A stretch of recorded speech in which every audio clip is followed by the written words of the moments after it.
Di dalam video ini, saya akan menyampaikan sebuah materi yang dimana berjudul Hubungan Istimewa di dalam mata kuliah Pajak Internasional. Seiring dengan berkembangnya era globalisasi, perdagangan internasional memberikan dampak signifikan terhadap kemajuan ekonomi suatu negara, ekonomi suatu kawasan maupun ekonomi dunia secara keseluruhan.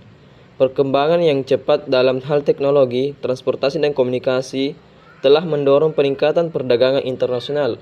Perusahaan multinasional atau multinational enterprises sebagai pelaku perdagangan internasional memanfaatkan perkembangan teknologi, transportasi dan komunikasi untuk menjalankan grup usahanya di beberapa negara. Dengan menjalankan usaha di beberapa negara, perusahaan multinasional mendapatkan keuntungan atas skala ekonomi terhadap barang yang diproduksi atau dijual, memperluas pangsa pasar, market share, sekaligus meningkatkan efisiensi dalam manajemen rantai supply atau supply chain management untuk grup usaha secara keseluruhan. Hubungan istimewa ini banyak dijumpai dalam praktik di berbagai kepentingan bisnis, baik dalam cakupan domestik maupun multinasional. Dari sudut perbankan, Bank Indonesia selaku bank sentral menaruh perhatian yang sangat besar terhadap perusahaan-perusahaan grup yang memiliki hubungan istimewa dengan perusahaan-perusahaan anaknya, mother sister companies, dan memiliki kriteria tertentu dalam melakukan penilaian terhadap pemberian kredit korporat bagi grup bisnis tersebut. Dari sudut perpajakan pun, otoritas perpajakan juga ternyata mempunyai suatu perlakuan perpajakan yang berbeda terhadap transaksi-transaksi keuangan dari perusahaan-perusahaan yang memiliki hubungan istimewa dibandingkan dengan wajib pajak yang independen. Hubungan istimewa ini dapat terjadi dalam hubungan bisnis internasional. Nah, selanjutnya, hubungan istimewa menurut PSAK.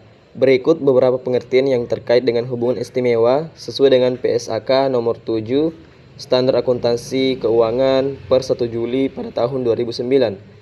Yang pertama itu pengertian hubungan istimewa menurut PSAK. Pihak-pihak yang mempunyai hubungan istimewa adalah pihak-pihak yang dianggap mempunyai hubungan istimewa bila satu pihak mempunyai kemampuan untuk mengendalikan pihak lain atau mempunyai pengaruh signifikan atas pihak lain dalam mengambil keputusan keuangan dan operasional. Transaksi antara pihak-pihak yang mempunyai hubungan istimewa adalah suatu pengalihan sumber daya atau kewajiban antara pihak-pihak yang mempunyai hubungan istimewa tanpa menghiraukan apakah suatu harga diperhitungkan. Pengendalian adalah kepemilikan langsung melalui anak perusahaan dengan lebih dari setengah hak suara dari suatu perusahaan atau suatu kepentingan substansial dalam hak suara dan kekuasaan untuk mengarahkan kebijakan, keuangan, dan operasi manajemen perusahaan berdasarkan anggaran dasar atau perjanjian. Pengaruh signifikan adalah penyertaan dalam pengambilan keputusan, kebijakan, keuangan, dan operasi suatu perusahaan, tetapi tidak mengendalikan kebijakan itu. Selanjutnya, pihak-pihak yang mempunyai hubungan istimewa. Yang pertama yaitu perusahaan yang melalui satu arah atau perantara atau lebih intermediaries mengendalikan atau dikendalikan oleh atau berada di bawah pengendalian bersama dengan perusahaan pelapor termasuk holding companies, subsidiaries, dan fellow subsidiaries. Yang kedua yaitu perusahaan asosiasi atau associated company. Yang ketiga, perorangan yang memiliki baik secara langsung maupun tidak langsung suatu kepentingan hak suara di perusahaan pelapor yang berpengaruh secara signifikan, dan anggota keluarga dekat dari perorangan tersebut. Yang dimaksud dengan anggota keluarga dekat adalah mereka yang dapat diharapkan memengaruhi atau dipengaruhi perorangan tersebut dalam transaksinya dengan perusahaan pelapor. Yang keempat, karyawan kunci, yaitu orang-orang yang mempunyai wewenang dan tanggung jawab untuk merencanakan, memimpin dan mengendalikan kegiatan perusahaan pelapor yang meliputi anggota dewan komisaris, direksi, dan manajer dari perusahaan serta anggota keluarga dekat orang-orang tersebut. Dan yang terakhir yaitu yang kelima, perusahaan di mana suatu kepentingan substansial dalam hak suara dimiliki baik secara langsung maupun tidak langsung oleh setiap orang yang diuraikan dalam butir 3 atau 4, atau setiap orang tersebut mempunyai pengaruh signifikan atas perusahaan tersebut. Nah, di slide terakhir, yang tidak dianggap sebagai pihak-pihak yang mempunyai hubungan istimewa, yang pertama yaitu penyandang dana, serikat dagang, perusahaan pelayanan umum atau public utilities, Dan yang keempat yaitu departemen dan instansi pemerintah dalam pelaksanaan urusan normal dengan perusahaan pelapor, meskipun pihak-pihak tersebut dapat membatasi kebebasan atau suatu perusahaan atau ikut serta dalam proses pengambilan keputusan.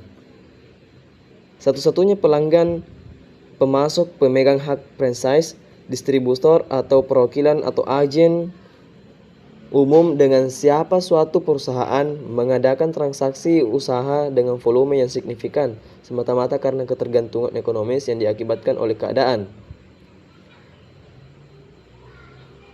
Adapun pengertian hubungan istimewa menurut Fiskus, pada pasal 18 ayat 4 Undang-Undang Nomor 36 Tahun 2008, perubahan keempat atas Undang-Undang Nomor 7 Tahun 1983 tentang pajak penghasilan mengatur hubungan istimewa sebagaimana dimaksud dalam ayat 3 dan 3A, pasal 18 ayat 4, pasal 9 ayat 1, huruf F, dan pasal 10 ayat 1. Dianggap ada hubungan istimewa apabila yang pertama, wajib pajak mempunyai penyertaan modal langsung atau tidak langsung paling rendah 25% pada wajib pajak lain, atau hubungan antara wajib pajak dengan penyertaan paling rendah 25% pada dua wajib pajak atau lebih. Demikian pula hubungan antara dua wajib pajak atau lebih yang disebut terakhir.